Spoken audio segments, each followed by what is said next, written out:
আজকে আমরা কথা বলবো বিবাহের পরে স্বামী স্ত্রীর মাঝে পারস্পরিক কিছু দায়িত্ব বর্তায়, যে দায়িত্বগুলোর সুচারুরূপে আঞ্জাম দেওয়ার মাধ্যমে পারিবারিক জীবনে শান্তি প্রতিষ্ঠিত হয়। ইসলাম শব্দের অর্থ হলো শান্তি।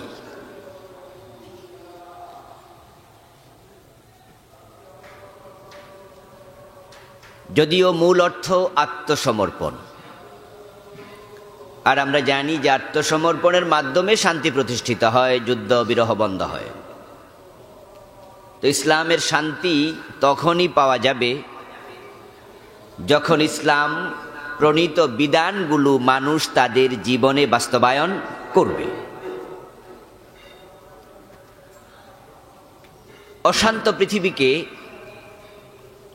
নবী মুহাম্মদুর রাসূলুল্লাহ সাল্লাল্লাহু আলাইহি ওয়াসাল্লাম পরিপূর্ণ শান্তি দিয়ে ভরপুর করেছেন, ঝাড়ফুঁকের মাধ্যমে নয়।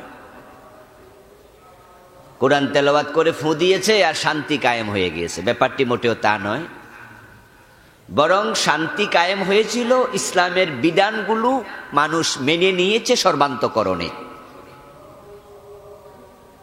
অর্ডার আসতে দেরি, মানতে আর দেরি নাই। যারা ইসলাম গ্রহণ করেছিল, ফেসফেস করতেছে কেন? যারা ইসলাম গ্রহণ করেছিল তাদের সকলের একটা শিক্ষা সমানভাবে ছিল, আমল সবার সমান ছিল না, কিন্তু একটি চিন্তা সবার মাঝে সমানভাবে বিদ্যমান ছিল, সেটা হলো সামি'না ও আতা'না। এটা হলো মুসলিম চেনার নীতি, মুসলিম হওয়ার রীতি। মুসলমান বলবে সামি'না ও আতা'না, আর যারা মুনাফিক তারা বলবে সামি'না ওয়া আসাইনা। এ দুটা নীতি আমাদের নিতে হবে, একটা অর্জন আর একটা বর্জন। মুসলিমদের নীতি সামি'না, শুনলাম, ও আতা'না এবং মানলাম। মুসলমানদের নীতি কি হবে? শুনলাম এবং মানলাম। না মানলে শান্তি আসবে না, মানার মাঝেই শান্তি।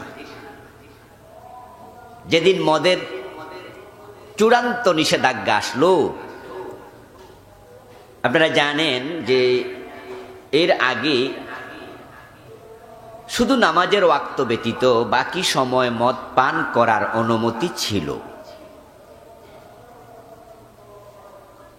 ওয়ালা তাকরাবুস সালাহ ওয়া আনতুম সুকারা, যে তোমরা মাদকাসক্ত হয়ে নামাজ পড়ো না, তাহলে বাকি সময় অসুবিধা নেই, খেতে পারো।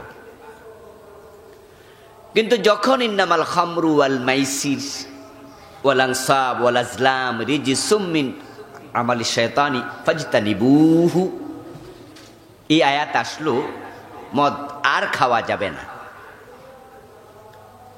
রাসূলুল্লাহ সাল্লাল্লাহু আলাইহি ওয়াসাল্লাম হযরত আলী রাদিয়াল্লাহু তাআলা আনহুকে বললেন, আর কয়েকজন সাহাবীকে বললেন, যাও যাও মদিনার অলিতে গলিতে ঘোষণা করো মদ হারাম। আজকের যুগের মতো মোবাইল ছিল না, টেলিভিশন রেডিও ছিল না, পত্রপত্রিকা ছিল না যে প্রচার করে দেবে, বরং প্রচারের মাধ্যম ছিল মুখ। ঘোষণা করো মদ হারাম। এই ঘোষণা শোনার সাথে সাথে মদিনার অলিতে গলিতে মদের বন্যা প্রবাহিত হয়েছিল। যাদের ঘরের মটকার মাঝে মদ ছিল তারা মটকা ঢেলে দিল, জগের মাঝে মগের মাঝে মদ ছিল ঢেলে দিল।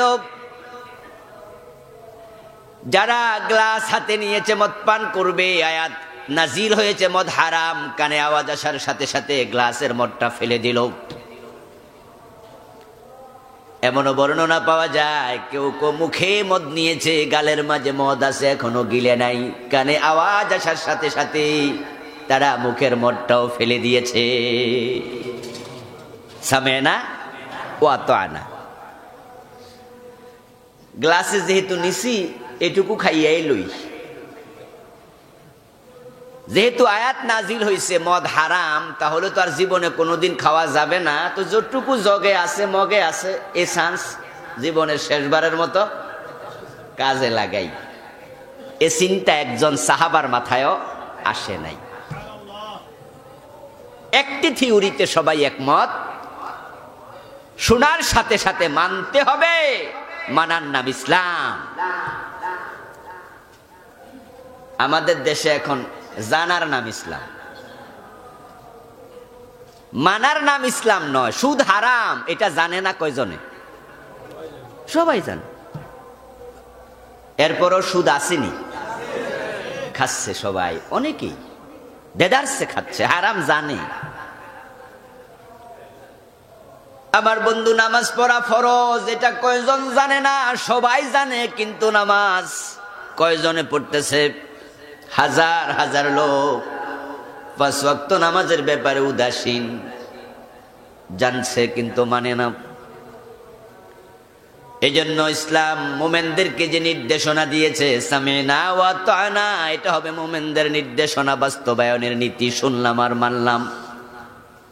আর যারা মোমেন নয়, মুনাফিক কাফের, তারা বলবে সামিনা ওয়া আসাইনা, শুনলাম কিন্তু মানলাম না,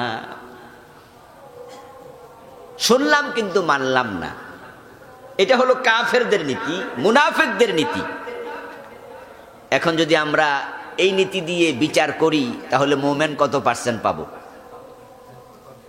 বরং জানতেছি মানতেছি না, এই নীতির লোক বেশি, ঠিক না? এজন্য তো শান্তি নেই। অশান্তি কেন? এই কারণেই তো। ইসলাম পারিবারিক জীবনে স্বামী স্ত্রীর পারস্পরিক কিছু দায় দায়িত্ব দিয়েছে। বিবাহের মাধ্যমে যে দায়িত্বগুলো আপনার কাঁধে অর্পণ করা হবে, স্বামী হিসাবে আপনাকে এই দায়িত্ব পালন করতে হবে। যদি আপনি স্ত্রীর দায়িত্ব, যা তার হক, আদায় না করেন, তাহলে আল্লাহর কাছে কিয়ামতের দিন জবাব দিতে হবে। সেদিন লাখ লাখ স্বামী আসামি হবে। কথা বোঝেন? লাখ লাখ স্বামী কি হবে? আসামি হবে। বাড়ি আসাম না। ভারতে বাড়ি ভারতী, বাংলাদেশে বাড়ি বাংলাদেশি, আসামে বাড়ি আসামি, সেই আসামি না। আল্লাহর আদালতে মামলার আসামি হবে। কত স্বামী আসামি হবে আল্লাহর সামনে। আসামির কাঠগড়ায় যদি দাঁড়াতে না চান, তাহলে আল্লাহ যে দায়িত্বগুলো দিয়েছেন রাসূলের মাধ্যমে, ওই দায়িত্বগুলো সম্পর্কে সচেতন হবেন এবং সেগুলো আদায় করবেন। তাহলে দুনিয়াতেও দাম্পত্য জীবনে শান্তি আসবে, আখিরাতেও আসামি হওয়া লাগবে না। ওই দায়িত্বগুলো কি? আমরা আজকে সেগুলো বলবো। আগে একটু তেলাওয়াত করি। এক বাক্যে আমাদেরকে দায়িত্বগুলো সম্পর্কে আল্লাহ এবং রাসূল যা দিয়েছেন, সচেতন করেছেন, তা হলো মোহর পরিশোধ করা। এক নজরে দায়িত্ব মোহর পরিশোধ করা, স্ত্রীর ভরণ পোষণ করা, স্ত্রীর জন্য আলাদা বাসস্থানের ব্যবস্থা করা, স্ত্রীর সাথে উত্তম আচরণ করা, বৈবাহিক সম্পর্কের গোপনীয়তা রক্ষা করা, স্ত্রীকে গালিগালাজ ও প্রহার না করা, স্ত্রী কখনো রেগে গেলে স্বামীকে ধৈর্য ধারণ করা, একাধিক স্ত্রী থাকলে তাদের মাঝে সমতা বিধান করা, স্ত্রীর দোষ ত্রুটি ক্ষমা সুন্দর দৃষ্টিতে দেখা, স্ত্রীর জন্য মাঝে মাঝে বিনোদনের ব্যবস্থা করা, স্ত্রীকে অহেতুক সন্দেহ না করা, স্ত্রীর দ্বীনি শিক্ষা তাকে শিক্ষিত করা, স্ত্রী অবাধ্যতা পোষণ করলে তাকে সংশোধন করা, স্ত্রীর জৈবিক চাহিদার মূল্যায়ন করা, স্ত্রীকে পর্দায় রাখা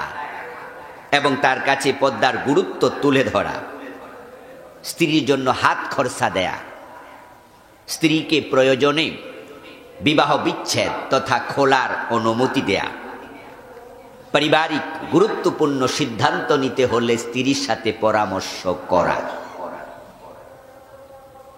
আরো আছে, আমি আমার ইলমের আলোকে আমার এই বইতে এগুলো এনেছি। তো যে কয়টা এনেছি এই কয়টা দলিল ভিত্তিক এনেছি। তাহলে দলিল থাকার কারণে একজন স্বামীর উপর স্ত্রীর এই হকগুলো বর্তায়। আমি মনে করি এই ক্রাইটেরিয়া ফলো করে যদি কেউ স্ত্রীকে গুরুত্ব দিয়ে দাম্পত্য জীবনটা পরিচালনা করে, ওই পরিবারে অশান্তি হওয়ার কথা নয়। আমার বন্ধু রাসূলুল্লাহ সাল্লাল্লাহু আলাইহি ওয়াসাল্লাম নিজে দায়িত্ব পালন করেছিলেন এবং তিনি বলছেন, খায়রুকুম খায়রুকুম লিআহলিহি ওয়া আনা খায়রুকুম লিআহলি, খায়রুকুম খায়রুকুম লিনিসাইহি ওয়া আনা খায়রুকুম লিনিসাই। তোমাদের মাঝে সেই লোকটাই হলো সেরা স্বামী যে তার স্ত্রীদের কাছে সেরা, সেই সেরা মানুষ যে তার পরিবারের কাছে সেরা। আমি নবী মুহাম্মদের ব্যাপারে তোমরা এবার শোনো, আমি আমার স্ত্রীদের কাছে পরিবারের লোকদের নিকটে বড় সেরা মানুষ। সুবহানাল্লাহ। নিজে কতটা কনফিডেন্ট হলে এই ঘোষণা দিতে পারে, আনা খায়রুকুম লিআহলি, যে আমি তোমাদের মাঝে আমার পরিবারের ব্যাপারে আমি সবার সেরা। রাসূল স্ত্রীগণ বিশ্বনবীর ব্যাপারে কখনো অভিযোগের আঙ্গুল তোলেন নাই। উনার 11 জন স্ত্রী ছিল, 9 জন একসাথে জীবিত ছিলেন। এই 9 জন নারীকে একসাথে সুবহানাল্লাহ পারিবারিক বন্ধনে রেখে এই দাবি করা, একজন বউয়ের ঠেলায় তো অনেক স্বামীর হুঁশ থাকে না। আপনি বাহিরে খুব ভালো মানুষ, ঘরে কিন্তু ভালো মানুষ না, এমন অসংখ্য পুরুষ আছে না নাই? স্ত্রীরা নাম্বার দিলে স্বামীরে কয় নাম্বার দেবে? 100-তে কত? 33 পাওয়ার লোক অনেক কম। আর 80 নাম্বার পাওয়া, 100-তে 100 পাওয়া সহজ ব্যাপার নয়। বাহিরে আপনি ভালো মানুষ, ঘরে আপনি ভালো স্বামী নন। আল্লাহর হাবিব বলছে এটা যেন না হয়। আমি নবী মুহাম্মদুর রাসূলুল্লাহ সাল্লাল্লাহু আলাইহি সাল্লাম, আমি আমার স্ত্রীদের কাছে সেরা মানুষ। আসলেও যেই লোকটাকে তার পরিবারের লোকেরা ভালো বলে, অধীনস্থরা ভালো বলে, যারা তার সঙ্গে থাকে তারা ভালো বলে, সেই প্রকৃত ভালো মানুষ। কারণ আমরা বাহির থেকে অনেককে দেখে বুঝি না সে কেমন মানুষ। আর অনেকেই বাহিরে খুব ভদ্রলোক, ভিতরে সে ভদ্রলোক নয়।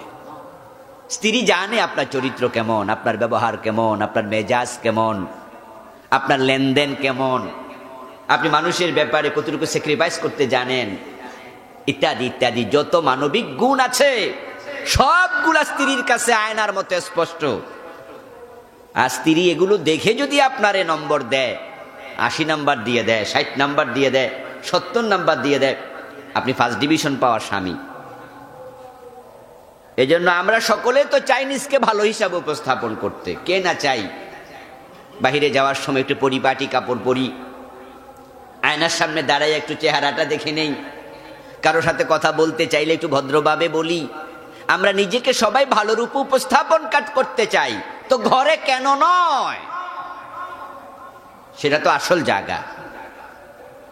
যদি স্বামীরা এই দায়িত্বটা যথাযথভাবে পালন করে, দাম্পত্য কলহ হওয়ার কথা না। অনেক স্বামী এটা করে না। 1 নাম্বার মোহর পরিশোধ। মোহর পরিশোধের ব্যাপারে আমরা বড় শিথিলতায় আজকে অবস্থান করছি, শরীয়তের সীমা লঙ্ঘন করছি। মোহর পরিশোধ করা ফরজ, এই চিন্তাটাই এখন সমাজ থেকে হারিয়ে যাচ্ছে। এখন মোহর থাকে কাজীর রেজিস্ট্রি বুকে। মোহরানা কত এটা অনেক স্বামী ভুলেও যায়, আবার বউ মনে রাখে, কারণ পাইব তো। এজন্য বউরে মাঝে মাঝে জিজ্ঞান লাগে যে কত জানি মোহরানা হয়েছিল। 5 লাখ 10 লাখের নিচে এখন মহারানা নাই। রিক্সাওয়ালাও তার মেয়ের 3 লাখ 2 লাখের নিচে এখন মহারানা দিয়ে বিয়ে দেয় না। আবার আমরা যারা বিয়ে করি আমরাও বলি লেখেন লেখেন, অসুবিধা নাই, কাগজ আছে কলম আছে, লিখতে অসুবিধা কি, লিখে ফেলেন, চলছে। কারণ যিনি দেবেন তিনিও জানেন দেবে না, যিনি নেবেন তিনিও জানেন নেব না, তো লিখলো কেন? সামনে মামলা আছে, একটু হেরফের করবেন, তখন আমরা মহারানার মামলা দেব। তাহলে এখন মহারানা কেন দেয়? মামলা দেওয়ার জন্য। স্বামীরে ফেসে ফেলাই রাখবে, মামলা দেবে, মামলা। বিয়ের আগে মামলার চিন্তা শুরু। আত্মীয় হইতেছে না দুশ্মন হইতেছে? দুশ্মনী শুরু আগ থেকে। কেন তাহলে মহারানা? এত বড় অঙ্ক কেন? আমার বন্ধু, মহারানা স্বামী তার সামর্থ্যের আলোকে দেবে। আল্লাহ তাআলা বলছেন ওয়াতুন নিসা সাদাকাতুহিন্না নিহলা, তোমরা নারীদেরকে তাদের মহারানা খুশি মনে আদায় করো। এখন যে অঙ্ক লেখে খুশি মনে আদায়ের কোনো সুযোগই নাই। 5 লাখ 7 লাখ টাকা মহারানা 10 লাখ টাকা দিলে খুশি মনে দিব কেমনে? অ্যাকাউন্ট পুরো খালি হয়ে যাবে, ঋণ করে দেয়া লাগবে। এই জন্য এখন খুশি মনে দেয়ার যে সিস্টেমটা আছে ওই সিস্টেমটা মরে গেছে। তো আপনারা যারা আলোচনা শুনতেছেন এগুলো শুধু কান সুখ নয়, আপনারা এগুলো জানেন। সামেনা ও আতানা, এই মানসিকতা নিয়ে শুনবেন। আপনার সামর্থ্যের বাহিরে কেউ মহারানা চাইলে রাজি হবেন না। আর আপনারা যারা মেয়ের বাবা আছেন, গার্ডিয়ান আছেন, আপনারাও যে ছেলের কাছে বিয়ে দেবেন তার সামর্থ্যের বাহিরে মহারানা দাবি করবেন না। আল্লাহ পাক রব্বুল আলামিন মহারানা দেয়াকে ফরজ করেছেন। তিনি কোরআন মাজিদে বলছেন ফাতুহুন্না উজুরাহুন্না ফরিদা, তোমরা নারীদেরকে মহারানা দিবা, এটাকে ফরজ মনে করেই দিবা। ফরজ লঙ্ঘন করা কবিরা গুনাহ। তাহলে যেই স্বামী স্ত্রীকে মহারানা এখনো দেন নাই সে কবিরা গুনার মাঝেই আছে। আর যদি না দিয়ে মারা যায় কবিরা গুনাহ লইয়া মরবে। কবিরা গুনাহ লইয়া মরলে আল্লাহর কাছে আসামি হওয়া লাগবে। এজন্য আমি শুরুতে বলেছি কত স্বামী আখিরাতে হবে আসামি। কবিরা গুনাহ 2 প্রকার। এক প্রকার কবিরা গুনাহ আল্লাহর সাথে সম্পৃক্ত, আরেক প্রকার কবিরা গুনাহ বান্দার সাথে সম্পৃক্ত। নামাজ কাজা করেছেন কবিরা গুনাহ, রোজা তরক করেছেন কবিরা গুনাহ, মদ পান করেছেন কবিরা গুনাহ। আল্লাহ তাআলার সামনে হাজির হওয়ার পর আল্লাহ তাআলা যদি চান আপনাকে করুণা করে কবিরা গুনাহগুলো আল্লাহ ক্ষমা করে দিতে পারেন, করতে পারেন, করবেনও। কিন্তু মানুষের সাথে যে গুনাহগুলো কবিরা জড়িত ওগুলো আল্লাহ ক্ষমা করবে না যতক্ষণ মানুষ আপনাকে ক্ষমা না করবে। হাসরের দিন মানুষ মানুষকে ক্ষমা করতে চাইবে না। সেদিন সবাই হবে স্বার্থপর। ইয়াউমা ইয়াফিরুল মারউ মিন আখিহি ওয়া উম্মিহি ওয়া আবিহি ওয়া সাহিবাতিহি ওয়া বানিহি লিকুল্লি ইমরিইম মিনহুম ইয়াউমাইযিন শাআনুন ইউগনি। সেদিন ছেলে থেকে বাবা পালাবে, মা থেকে সন্তান পালাবে, স্বামী থেকে স্ত্রী পালাবে। প্রত্যেক মানুষ সেদিন শুধু নিজেকে নিয়ে ব্যস্ত থাকবে। কে বলতেছে? লিকুল্লি ইমরিইম মিনহুম ইয়াউমাইযিন শাআনুন ইউগনি। ইয়া নাফসি ইয়া নাফসি, সবাই নিজে বাঁচতে চাইবে। এ কঠিন বিপদের দিন আপনার স্ত্রীর যে মহারানা দেন নাই সে কি মাফ করবে? হ্যাঁ, কেমনে? বরং বলবে স্বামীকে আমার হক দাও, আমার হক দাও। আমার 5 লাখ টাকা মহারানা দেও পারেন নাই দিতে, আল্লাহ তাআলার কাছে বলবেন আল্লাহ এই 5 লাখ টাকা আমি তার কাছে পানা। আল্লাহ বলবে দে, তাড়াতাড়ি দে। সাথে কইরা কয় টাকা নিছেন? আর নিল টাকা তো সেখানে চলবে না। বলা হবে এই টাকা মহিলাটা যদি দুনিয়ায় মালিক হইয়া গরিবকে সাদাকা করতো, যেই পরিমাণ সওয়াব সে পেত, তোমার আমলনামা থেকে ওই পরিমাণ সওয়াব আজকে দিয়ে দেও। তখন আপনাকে আল্লাহ বাধ্য করবে, ফেরেশতাদেরকে বলবে তার আমল থেকে ওই পরিমাণ সওয়াব তার স্ত্রীকে আজকে দিয়ে দাও। কি জটিল অবস্থা আমার বন্ধু। এই জন্য মহারানার ব্যাপারে খুব সাবধান। قال النبي صلى الله عليه وسلم حق الشروط أن توفوا به ما استحللتم به الفروج।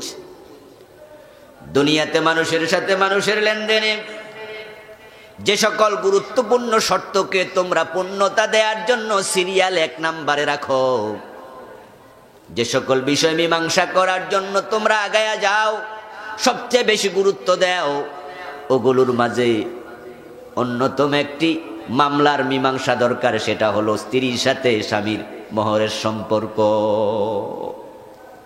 যা দিয়ে তোমরা স্ত্রীকে হালাল করেছো, ওটাকে তোমরা আহাক্কু শুরুত মনে করবা। যে সকল বিষয়ে তোমরা অগ্রগামী থাকো, মোহর দেয়াটার ক্ষেত্রে অগ্রগামী থাকবা।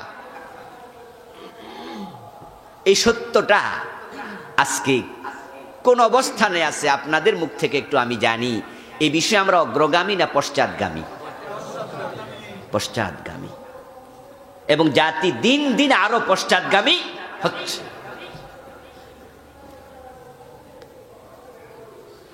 আমার বন্ধু, দ্বীনের বিধানের বাহিরে মানুষ যখন যাবে তখন শান্তি কমবে, এটাই স্বাভাবিক।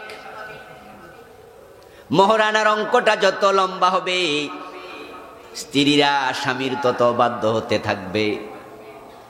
কারণ স্ত্রী যখন জানে মহারানা 10 লাখ, 15 লাখ, 20 লাখ, আর স্বামীর এই টাকা দেওয়ার সামর্থ্য নাই, তখন স্ত্রী স্বামীকে আর মানতে চাইবে না। বেশি কথা কইলে আমি জামুগা, আর গেলেই তো 15 লাখ দেয়া লাগবে, দিবা করতে দিতে পারবা না, জেলে যাওয়া লাগবে। আর জেল থেকে বাঁচতে হলে আমার কথাই শোনো। উল্টা স্বামী তার স্ত্রীর সেবা দাস হয়ে থাকা লাগে।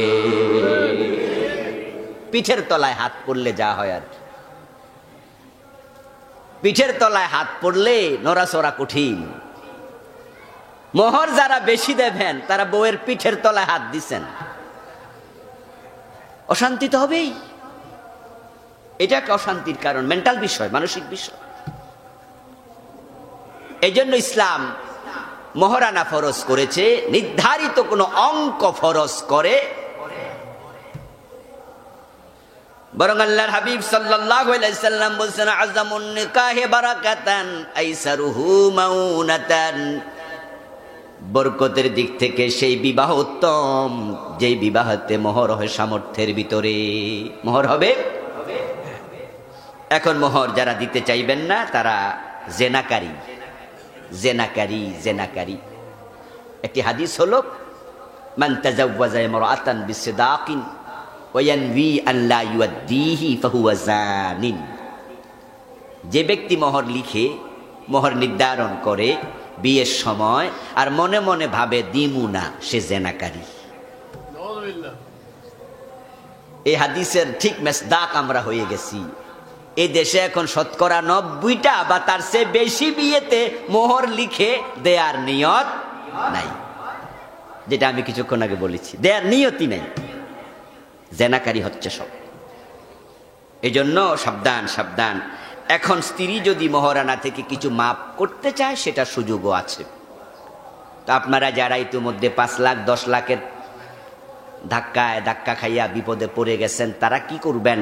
তারা স্ত্রীর কাছে গিয়ে বিনয়ের সাথে বলবেন যে তোমাকে এটা দেয়া ফরজ, কিন্তু আমি তো বুঝি নাই, 5 লাখ 7 লাখে রাজি হয়েছি, দয়া করে আমারে কিছু কমায়া দাও, আমি বাকিটা দিয়ে দেব।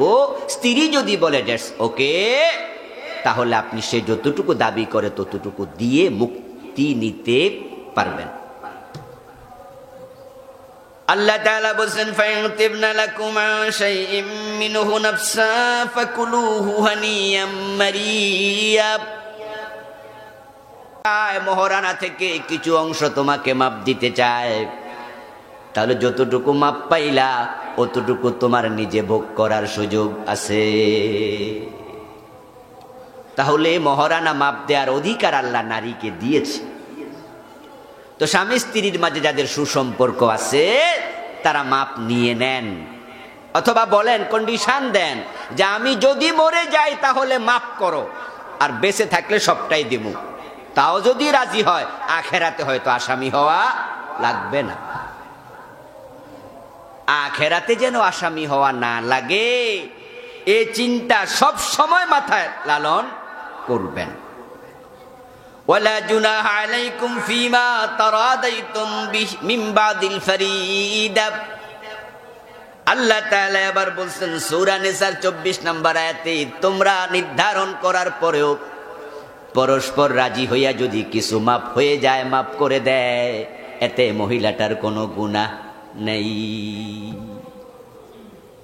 তাহলে আল্লাহ মহিলাকে সুযোগ দিয়েছে, একচ্ছত্র ক্ষমতা এখানে দিয়েছে।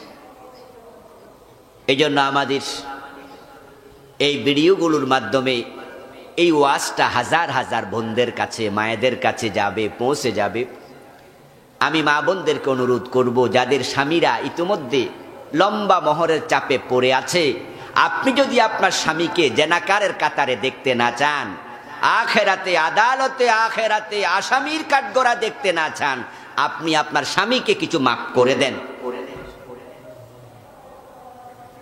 আর নতুন করে যারা মহারানা করবেন তারা বড় মহারানা নির্ধারণ করবেন না। ইসলাম নির্ধারিত মহারানাকে ওয়াজিব করেনি। মা আয়েশা রাদিয়াল্লাহু তাআলা আনহাকে প্রশ্ন করা হয়েছিল। হযরত আবু সালামা রাদিয়াল্লাহু তাআলা আনহু বলেন, সালতু আয়েশা কাম কানা সাদাকুন নিসাইন নবী সাল্লাল্লাহু আলাইহি ওয়াসাল্লাম, বিশ্বনবী স্ত্রীদের মহারানা কত ছিল?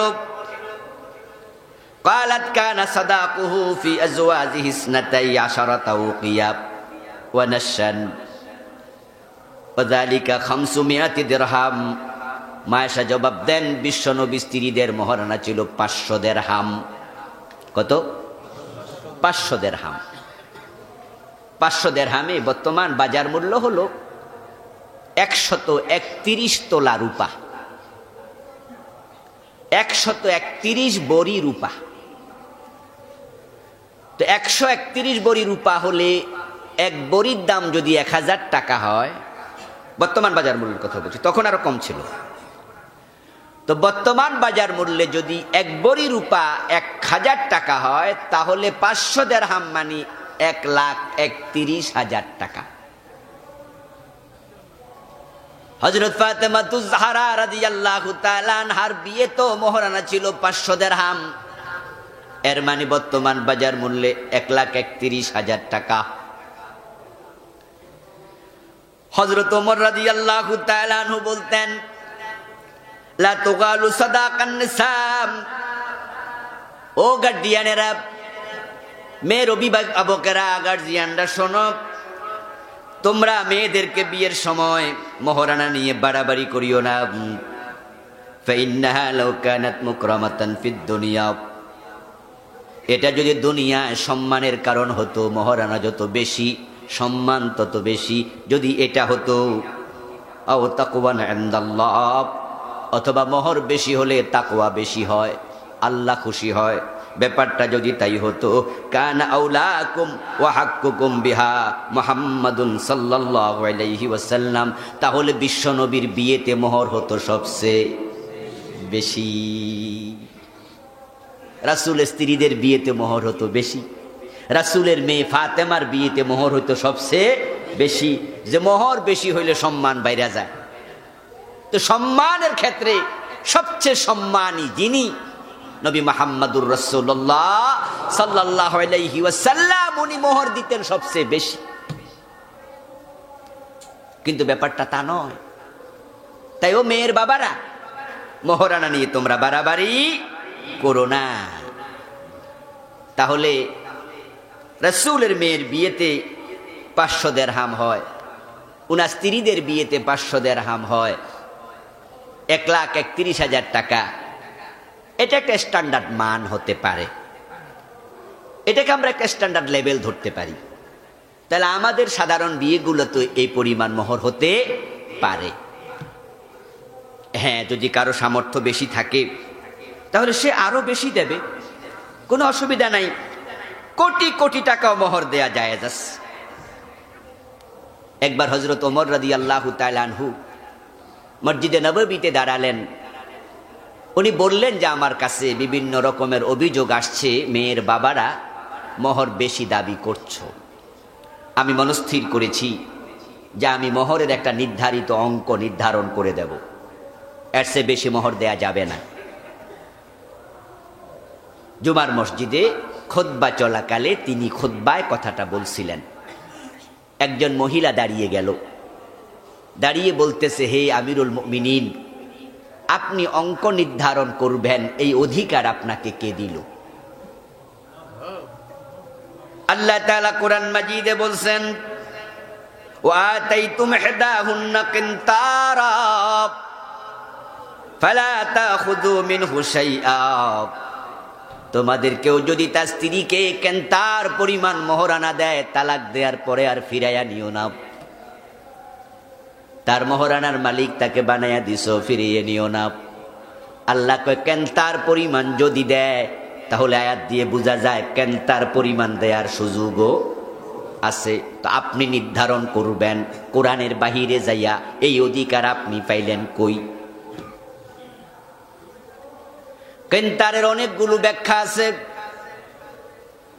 তার মাঝে সহজ একটা ব্যাখ্যা আমার কাছে যেটা মনে হয় সেটা হলো একটা বড় মাপের বলদ গরু চামড়া গা থেকে খসানোর পরে বিছায়া তার মাঝে স্বর্ণ এবং রৌপ্য যদি দিতে থাকেন, দিতে দিতে স্তূপ হয়ে যাবে। তারপরে চামড়াটা যদি আবার ভাঁজ করে একটা ফুটলি বানানো যায়, এর ভিতরে যেই পরিমাণ স্বর্ণের দিনার এবং দেরহাম জায়গা হবে, এটাকে এক কেনতার বলে। আরো ব্যাখ্যা আছে। এর মানে কি প্রভূত সম্পদ, অনেক দেরহাম অনেক দিনার দেয়া যাবে। আল্লাহ অঙ্ক নির্ধারণ করেন নাই, তাই কোনো কোটিপতি যদি সন্তানকে বিয়ে করাতে চায় এবং কোনো কোটিপতি হাজার হাজার কোটি টাকার মালিক বউ মরে গেছে বিয়ে করবে, এখন সে চাইলে কি তার বউকে 100 কোটি টাকা দিতে পারবে না মোহর? এমন সামর্থ্যের লোকও আছে না নাই?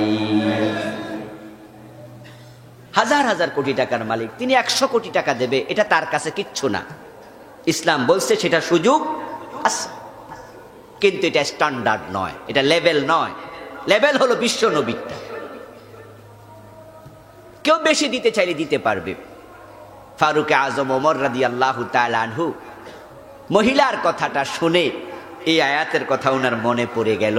উনি বললেন, আখতা ওমর, আখতা ওমর, ওমর ভুল করেছে। এই মহিলা ঠিক বলছে, সুবহানাল্লাহ, মহিলা ঠিক বলছে, ওমর ভুল করছে। আখতা ওমর, আমি ভুল করছি।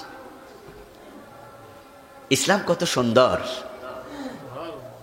যদি নেতাও ভুল করে, কর্মীরা তাদের সংশোধন করে, প্রকাশ্যে নেতার সমালোচনা করতে পারে। আমিরুল মুমিনিনকে একজন মহিলা দাঁড়ায়া ভুল ধরাইয়া দিছে, উনি মাইন্ড করে নাই, ধমক দিয়া বসাইয়া দেয় নাই, এই মহিলা বসো নাকি। আখতা ওমর, ওমর ভুল করছে। আর এখন আমাদের অবস্থা কি? নেতাদের বিরুদ্ধে কথা বললে জেলে যাওয়া লাগে, রাষ্ট্রদ্রোহী মামলা হয়ে যায়। ওরে বাবা, নেতা নাকি রাষ্ট্র? আরে নেতার বিরুদ্ধে কথা কইছে, এটারে রাষ্ট্রদ্রোহ কয় কেমনে? রাষ্ট্রদ্রোহের সংজ্ঞাটাই চেঞ্জ হয়ে গেছে। ব্যক্তি কি রাষ্ট্র? তো রাষ্ট্রদ্রোহ মামলা হয় কেমনে? অমুক নেতার বিরুদ্ধে বলছে, রাষ্ট্রদ্রোহ মামলা দিছে। শুনে আশ্চর্য হই আর হাসি, কোন জগতে বাস করতেছি? তো ব্যক্তির বিরুদ্ধে কথা বলেছে, ব্যক্তি তো রাষ্ট্র নয়। শুধু আমাদের দেশে না, সৌদি আরবের মতো একটা দেশ যেখানে হযরত ওমর প্রেসিডেন্ট ছিলেন, যেই দেশে নবী মুহাম্মদুর রাসূলুল্লাহ সাল্লাল্লাহু আলাইহি সাল্লাম প্রেসিডেন্ট ছিলেন, আজকে সেই দেশের রাষ্ট্রপ্রধানের বিরুদ্ধে কথা বললে যদি মসজিদের খতিব কথা বলে, পরের দিন খতিব গায়েব হয়ে যায়, কাবার ইমাম পর্যন্ত গায়েব হয়ে যায়, মসজিদে নববীর ইমাম পর্যন্ত পরে আর পাওয়া যায় না খুঁজে। কোথায় নিয়ে রাখে, মাইরা ফেলে না নিয়ে যায়, মানুষ খুঁজেও পায় না। এমন ডজন ডজন ঘটনা আছে। গত কালকে বা গত পরশু আমি ইউটিউবে দেখতে পাচ্ছিলাম, মসজিদের খতিব খুতবা দিচ্ছে, খুতবা চলাকালে পুলিশ সাথে আরেকজন এরকম সাক্ষী বলা রুমালওয়ালা যাইয়া ৩-৪ জনে খতিবকে টাইনা নামায় ফেলতেছে। এবং নামানোর রীতিটা খুব কষ্ট লাগলো, গর্দানের উপরে এমন ছাপ মারছে, ওরা তো প্রশিক্ষণ প্রাপ্ত পুলিশের লোক, কেমনে গাড়ের মাঝে ছাপ মারছে দইরা, উনি নামতে বাধ্য হয়েছে, একটু জোরাজুরিও করতে পারেনি। সরকারের সমালোচনা করা না জায়েজ? সরকার কি ভুল করতে পারে না? ভুল করলে সংশোধনের জন্য সমালোচনা করা শুধু জায়েজ না, সমালোচনা করা ফরজ হয়ে যায়।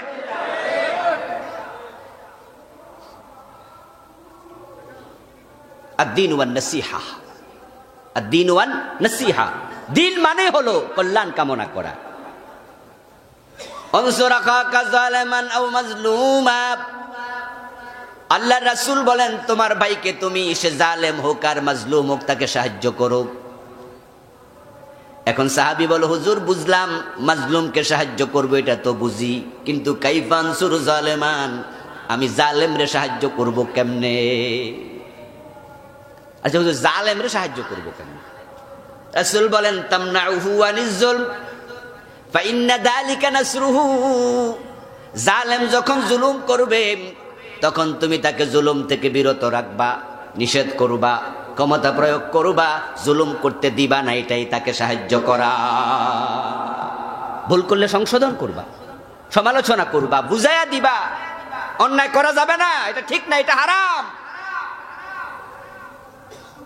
আল মুমিন মিরআতুন লি আখিহি, হাদিস হলো মুমিন মুমিনের আয়না। আয়নার সামনে গেলে গালে যদি ময়লা থাকে আয়না কি দেখাই দেয় না? ঠিক একজন মুমিন আরেকজনের আয়না, আপনি ভুল করলে আমি দেখাবো, আমি ভুল করলে আপনি দেখাবেন, এবং ভুলটা মেনে নেবেন, এটার নাম তাকওয়া। ভুল হওয়ার পরেও না মানা, এটার নাম কিবির, অহংকার। আল্লাহ এটা পছন্দ। হযরত ওমরের মতো লোক, যারে দেখলে শয়তান পলাইয়া যেত,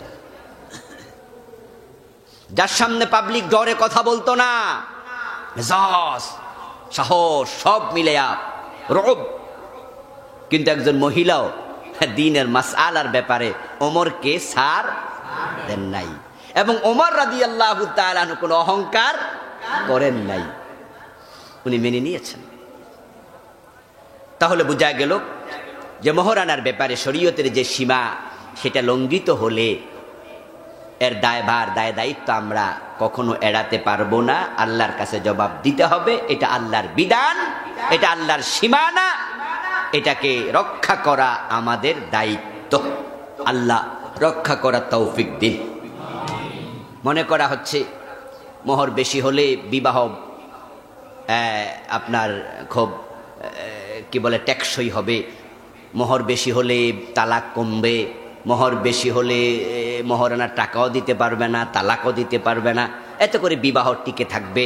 এটা ঠিক কথা নয়। কারণ আজ থেকে 20-30 বছর আগে মহারানা কম ছিল, বিবাহের লংজিভিটি বেশি ছিল। আজ থেকে 40-50 বছর আগে মোহর ছিল 5,000, 7,000, 10,000। আমাদের বাবারা বিয়ে করছে, দাদারা বিয়ে করছে, মোহর ছিল 3,000, 2,000, 5,000। ওদের বিবাহ টিকে ছিল অনেক দিন। কিন্তু বর্তমানে মোহর বেড়েছে, বিবাহর তালাক কি কমছে না বাড়ছে? তো লম্বা মোহর বিবাহ টিকায়া রাখতে পারছে না।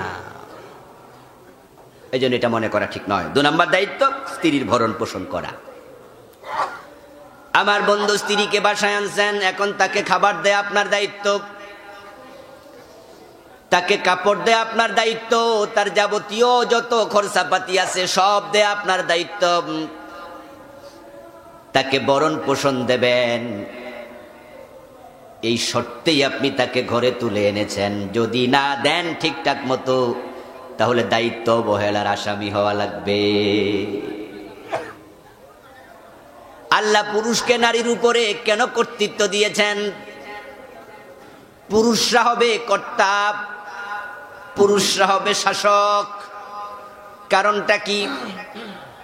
কারণ এটাই, আপনি তাকে মহারানা দেবেন, আপনি তাকে খাবার দেবেন, তার ভরণ পোষণের সব কিছু আপনি যেহেতু দেবেন, সুতরাং যে দেয় তার সম্মানটা একটু বেশি হয়।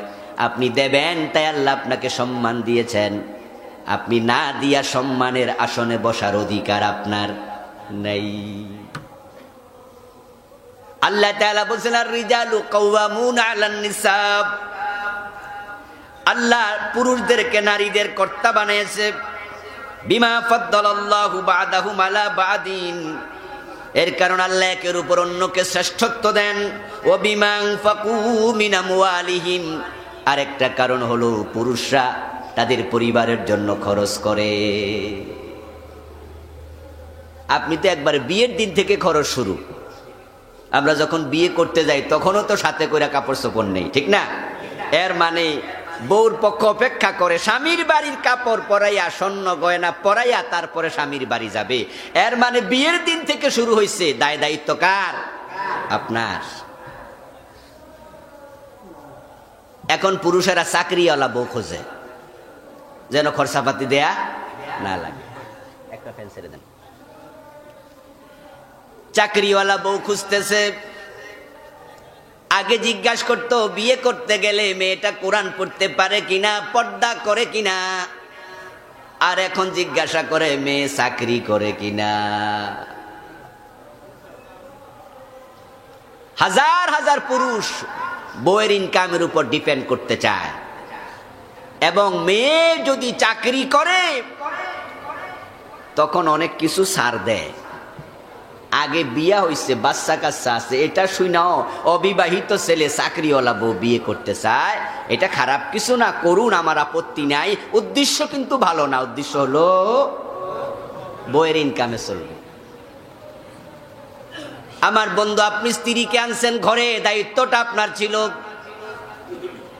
যেই পুরুষের পক্ষে স্ত্রীকে পরিপালন করার ক্ষমতা নাই, ওই পুরুষকে রাসূল বিয়ে করতে মানা করছে।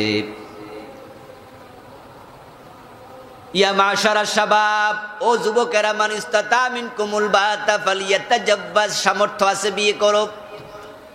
ফাইন লাম ইয়াস্তাতি, যার বউ পালার সামর্থ্য নাই, ফাআলাইহি বিসসাওম, সে যেন রোজা রাখে, সে যেন বিয়ে না করে। তাহলে স্ত্রীকে পরিপালন করা এটা আপনার দায়িত্ব। বউর ইনকামে চলবেন এ চিন্তা মাথায় রাখা যাবে না। এখন বউকে দেওয়ার সময় কৃপণতা করবেন, সেটাও আল্লাহ অধিকার দেয় নাই।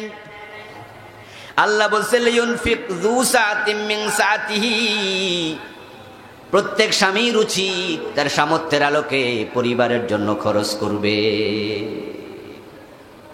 পরিবারের জন্য খরচ করতে বলেছেন কে? জবাব দিতে হবে। যেটা বোঝেন সেটা বলেন। খরচ করতে বলছে কে? আল্লাহ যা বলে সেটা মানার নামই ইবাদত। এটা না বুঝার কারণে অনেকে পরিবারের জন্য খরচ করাকে জরিমানা মনে করে। ছেলে সন্তানকে দিলে যে সওয়াব হয় এটা মাথায় থাকে না, স্ত্রীকে দিলে যে সওয়াব হয় চিন্তাও থাকে না। এটা সওয়াবের জন্য অনেকে করেও না। অথচ মুসলমানের প্রত্যেকটা কাজই হবে ইবাদত, ঠিক না? প্রত্যেকটা কাজ ইবাদত। আমি বুঝার জন্য ছোট্ট একটা হাদিস বললে বুঝবেন। বিশ্বনবী বলছে, হে দুনিয়ার মানুষেরা, তুবু ইলাল্লাহ ওয়াস্তাগফিরুহু, তোমরা আল্লাহর কাছে তওবা করো, আল্লাহর কাছে ক্ষমা চাও। এরপরে কি বলে? ফাইন্নী আতুবু ইলাইহি কুল্লা ইয়াউমিন মিআতা মাররা, আমি নিজে আল্লাহর কাছে প্রতিদিন 100 বার তওবা করি। আচ্ছা, রাসূলের কি গুনাহ আছে? তো তওবা করে কেন? আবার 1-2 বার না 100 বার? তো গুনাহ না থাকলে কিসের তওবা? এর মানে হলো আল্লাহ বলছে তুবু ইলাল্লাহি জামিআ আইয়ুহাল মুমিনুন। আল্লাহ তাআলা কোরআন মাজিদে বলছেন, ও মুমিনেরা, তোমরা সবাই মিলে আল্লাহর কাছে তওবা করো। ওই মোমেনদের ভিতরে নবী মুহাম্মদ আছে না নাই? এখন আল্লাহ কইছে তাওবা করো, গুনাহ থাকার না থাক, আল্লাহ বলার কারণে তাওবা করাটাও ইবাদত হয়ে যায়। আল্লাহ যেটা কয় সেটা করার নাম ইবাদত। আল্লাহ কয় নামাজ পড়ো, নামাজ পড়ো ইবাদত। আল্লাহ বলে রোজা রাখো, রোজা রাখা ইবাদত। তো আল্লাহ কয় তাওবা করো, তাওবা করাটা ইবাদত। গুনাহ থাকা দরকার নাই, আল্লাহ কইছে তাওবা করো। এখন আল্লাহ তাআলা বলছে লিউনফিক, খরচ যেন করে, যু সাআতিন, সামর্থ্যওয়ালা, মিন সাআতিহি, তার সামর্থ্য থেকে, ওয়ামান কুদিরা আলাইহি রিজকুহু ফালিয়ুনফিক বিম্মা আতাহুল্লাহ। আর যার রিজিক কম আছে, সামর্থ্য কম আছে, সে তার কমের আলোকে খরচ করবে। কিন্তু যার সামর্থ্য বেশি আছে সে কৃপণতা করবে না। আল্লাহ কৃপণকে ভালোবাসে না। অনেক স্বামী আছে তার পরিবারের জন্য, স্ত্রীর জন্য যথাযথ খরচ করে না। এটা আপনার দায়িত্ব। একজন সাহাবী হযরত হাকিম ইবনে মুআবিয়া, উনার পিতা থেকে রওয়ায়াত করছেন, মুআবিয়া থেকে, তিনি বলছেন কুলতু লিন নবী সাল্লাল্লাহু আলাইহি সাল্লাম, বিশ্বনবীকে আমি প্রশ্ন করেছি, মা হাক্কু যাওজাতি আহাদিনা আলাই, হুজুর আমাদের স্ত্রীদের কি হক আমাদের উপরে আছে? আল্লাহর হাবিব জবাব দেন, আনতুত ইমাহা ইজা তা'আমতা, যখন তুমি খাবে, এর মানে খাওয়ার তোমার সামর্থ্য আছে, তখন একা খাবে না, তুমি তোমার স্ত্রীকেও খাওয়াবে। যখন তুমি খাও না তখন তাকে কোত্থেকে খাওয়াবে নাই, সেটা ভিন্ন মাসালা। কিন্তু যখন তুমি খাবে তখন তোমার দায়িত্ব তুমি তাকেও।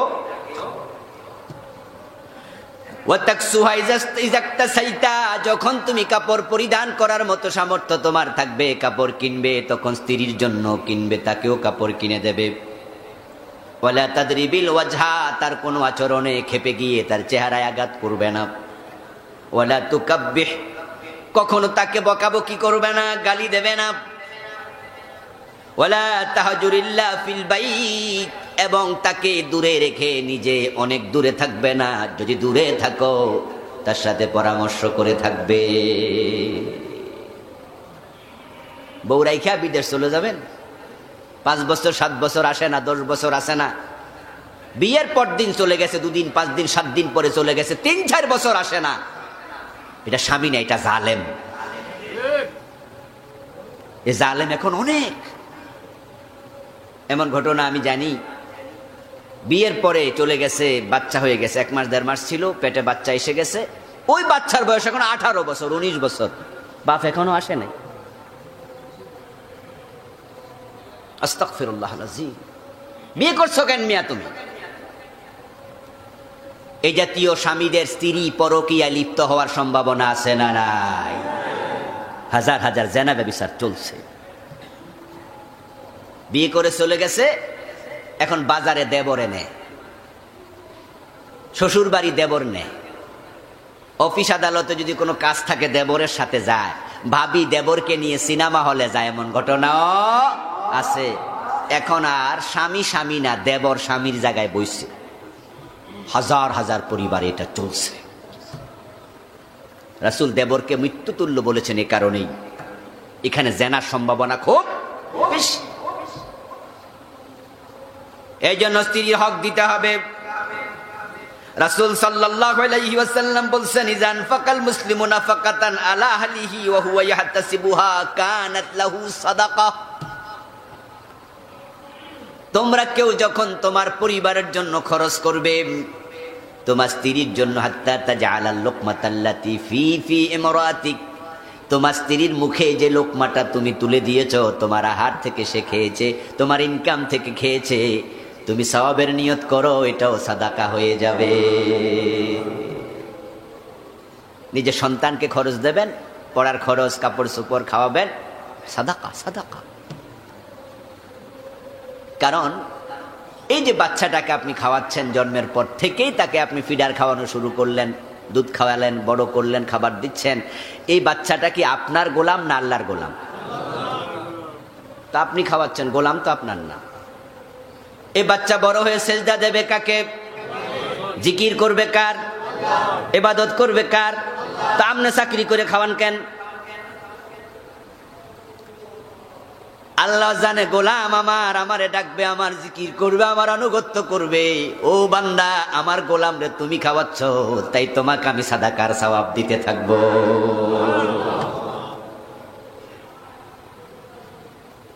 বান্দা তো আপনার না, বান্দা তো আল্লাহর। তা আপনি যেহেতু খাওয়াচ্ছেন, আপনার পুরস্কার আছে।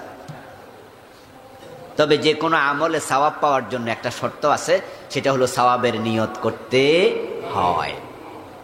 ইয়াহতাসিবুহা, সে সওয়াবের নিয়ত করবে। এই জন্য পরিবার পরিজনের জন্য খরচ করতে কৃপণতা করবেন না। স্ত্রীর জন্য আলাদা বাসস্থানের ব্যবস্থা করতে হবে। স্ত্রী যদি পর্দায় থাকতে না পারে, বেপর্দা স্ত্রীর কারণে স্বামী দায়ুস হয়ে যাবে। এই জন্য যারাই বিয়ে করবে, স্ত্রীর জন্য আলাদা ঘর রাখবে, আলাদা বাসস্থান রাখবে। একই পরিবারে বাসুর, ননদ, দেবর, দেবরের ছেলে ফুলে, বাসুরের ছেলে ফুলে সবাই একসাথে থাকে, পর্দার কোনো ব্যবস্থা নাই, এমন ঘর সংসারও আছে না নাই? দেবরের সাথে পর্দা করা যেমন ফরজ, দেবরের সন্তানের সাথে পর্দা করাও ফরজ, যদি সন্তান বালেগ হয়ে যায়। বাসুরের সাথে পর্দা করা যেমন ফরজ, বাসুরের বালেগ সন্তান তার সাথেও পর্দা করা ফরজ। এক ঘরে থাকতেছে, রান্না বান্না করছে, চলাফেরা করছে, আলাদা কোনো প্রাইভেসি মেনটেন করার রুমটাও পর্যন্ত স্ত্রীর জন্য নাই। শুধু রাতের বেলা একটা খাট আছে, স্বামী স্ত্রী ঘুমায়, কিন্তু দিনের বেলা সেটা তো অন্যরা অ্যাভেলেবেল প্রবেশ করে। নিজের আলাদা গোপন কক্ষ স্ত্রীকে দিতে হবে, যেন পর্দায় থাকতে পারে। যদি ওটুকু সামর্থ্য তোমার না হয়, আল্লাহ তোমাকে বিয়ে করার অধিকার দেয় নাই। রাসূল বলছে তুমি রোজা রাখো। এই জন্য যারা সন্তানকে বিয়ে করাবেন, নিশ্চয়তভাবে সন্তানের জন্য একটা বাসস্থানের তার স্ত্রীকে নিয়ে থাকবে, প্রাইভেসি মেনটেন করে এমন জায়গা দিতে হবে। আসকিনুহুন্না মিন হাইসু সাকানতুম মিন ওয়াজিদিকুম, সামর্থ্যের আলোকে তাকে থাকার জন্য জায়গা দাও, এটা আল্লাহর অর্ডার। তাকে ভিন্ন রুম দাও। এই জন্য স্ত্রীকে আলাদা ঘর দিতে হবে। স্ত্রীর সাথে উত্তম আচরণ করো, আশিরুহুন্না বিল মারুফ, সর্বোত্তম ব্যবহার করো। স্ত্রীর সাথে খিটখিটে আচরণ করা যাবে না, বদমেজাজ দেখানো যাবে না। আমার বন্ধু অনেক পুরুষ আছে, বাহিরে পারে না, ঘরে গিয়ে বউ ফিটায়। বাইরে ঝগড়া টগড়া কইরা হেয়ানে কুলাইতে না পারলে সকল মেজাজ জিদ সব যায় বউর উপরে যারে। ঘরে গিয়েই আবার এটা নাই, ওটা নাই, এটা করছো, ওইটা করছো, বউর সাথে ঝগড়া শুরু করে। ওই যে বাহিরে যে পারে নাই, ঘরে আইসা বউর সাথে মিটাচ্ছে। একটু আপনাদের মুখ থেকে আমি জানতে চাই, এটা পুরুষ না কাপুরুষ? হ্যাঁ, যারা এসব করে এরা চুপ করে আস, নিজেরই নিজে কাপুরুষ কয় কেনা। আর যারা করে না তারা জবাব দিয়ে দিছে, আলহামদুলিল্লাহ, খুব ভালো। আর যারা করেন, কইরা কইছেন, তাহলে আপনি মুনাফিকি করছেন, কথা কাজে মিল নাই। এসব করা যাবে না। আপনি সত্যি পুরুষ হইলে মিয়া বাহিরে যাইয়া যার লগে কইছেন হের লগে যারেন, তাহলে না আপনি বাহাদুর। যদিও এটা মারামারি ঝগড়া পাসাদ কারোর জন্যই ভালো না, এরপরও আপনি যদি নীতির উপরে থাকেন, ওখানে আপনি দেখান, কিন্তু বউর লগে কেন? দুর্বল পাইছেন তো? এটা নিষেধ। আশিরুহুন্না বিল মারুফ, তাদের সাথে সৎভাবে জীবন যাপন করার জন্য অর্ডার করেছেন কে? এটা আল্লাহর পক্ষ থেকে নির্দেশ। ভালো আচরণ করো, সর্বোত্তম আচরণ তার সাথে করবেন। আপনি কিভাবে তাকে আঘাত করেন, থাপ্পড় দেন, কিল দেন, আপনার কি লজ্জা লাগে না? এটার সাথে আবার রাতে একসাথে শুইয়া ওরে একটু আদর করেন, শরম লাগে না? দুপুরে থাপড়াইছেন, দুপুরে তাকে বকলেন, রাতে আবার এক বিছানায়, লজ্জা লাগে না? আপনি এত ঠুনকো কেন, ব্যক্তিত্বহীন কেন? এই জন্য যারা এই আচরণগুলো করেন, সংশোধন লাগবে। এটা ব্যাপার না। আপনি যদি সিদ্ধান্ত নেন যে আমি এখন থেকে ভালো হয়ে যাব, ভালো হইতে পয়সা লাগে না, ভালো হওয়া সহজ। এই জন্য স্ত্রীদের সাথে ভালো আচরণ করবেন। আল্লাহ তৌফিক দান করুন, বলেন আমিন। আমরা পরে জুমা ইনশাআল্লাহ পর্যায়ক্রমে বাকিগুলো বলবো। আল্লাহ তাআলা আমাদের সকলকে ভালো স্বামী হওয়ার তৌফিক দান করুন, আমিন।